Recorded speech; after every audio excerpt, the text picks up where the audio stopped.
এটা কি বলেন তো? জলপাই। আর এই জলপাইগুলো দিয়ে আজকে আমি বানাবো একটা মজার আচার। এটা আমার সেকেন্ড টাইম জলপাইয়ের আচার বানানো।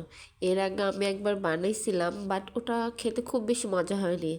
বাট বিলিভ করেন, আজকের আচারটা এত বেশি মজা হয়েছিল, আমি এডিটিং করতেছি আজ, অলরেডি আচার কিন্তু শেষ, জাস্ট 3 দিনের ভিতরে। আমার হাজব্যান্ডের আচার খুবই পছন্দ, আর তার জন্যই এত মজার আচার বানানোর চেষ্টা করেছি আমি।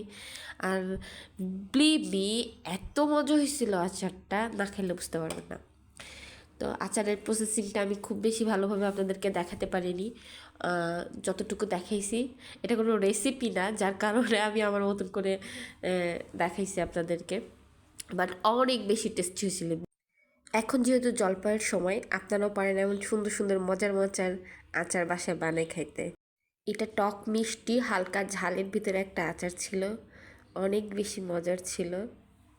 আর টক মিষ্টি ঝাল আচারটা আমার হাজবেন্ডও পছন্দ করে, আমিও অনেক পছন্দ করি। জাস্ট আমি মাত্র 1 কেজি জলপাইয়ের আচার করেছিলাম, জাস্ট 3 দিনেই শেষ।